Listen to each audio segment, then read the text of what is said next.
last few years of high school were rough for me and my family. We found out that my dad was cheating. He lost his job and moved out of the house, and as the youngest and the only person left at home, I was there. It was me and my mom. I was the one who was there to pick up all the broken pieces of their marriage. Eventually, I did have to return to school. I went to college in the fall. The first semester was great, it was beautiful, but pandemic hit in the spring, so I had to return home. Leaving her by herself, I think, maybe caused some silent resentment towards me. I couldn't really know what was wrong, but she would lock herself in a room for days. She wouldn't talk to me unless she was angry. And one day, all of this conflict came to a head, and she just kicked me out of the house. She said, "Get out, pack your things, go. I don't want to see you." So imagine little Emily carrying a backpack full of clothes, just meandering on the street, million emotions running through my head. I have sadness, anger, confusion. Why doesn't this mother figure who's meant to love and support me, why is she kicking me out? Why does she not want me around? The only thing I could think to do is call my friend. I've known her for 4 years. Her name is Elise. Her family immediately took me in. They said, "Of course you can stay. You're always welcome here."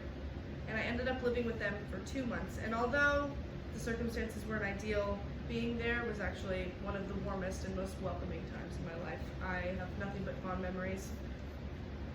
However, Elise was going back to school. So once fall came around, I now had to find somewhere else to live. I didn't want to inconvenience her parents for much longer. Before I could even start looking, my sister and her partner Melissa called me and said, "Why don't you have our spare room?"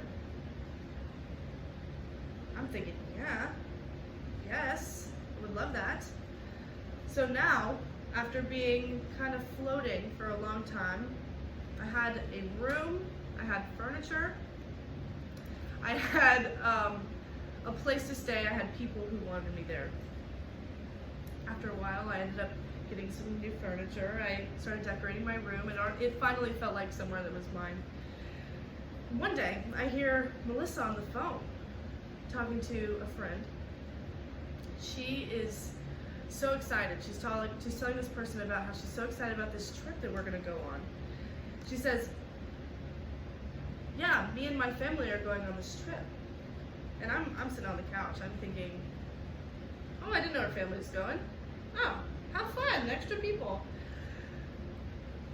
And she gets off the phone, and I say, "Melissa, I didn't know they were coming." And she says, "What are you talking about?"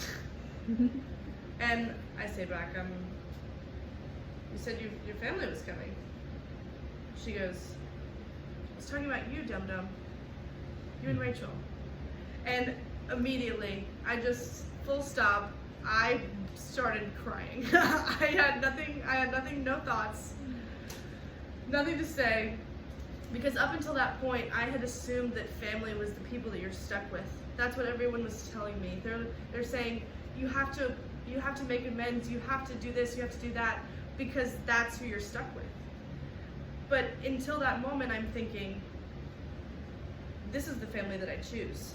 This is the family that loves me. This is the family that chooses me back. And that's when I learned that family is so much more than blood. It's companionship, it's love, it's time. And that's that. It's probably too long.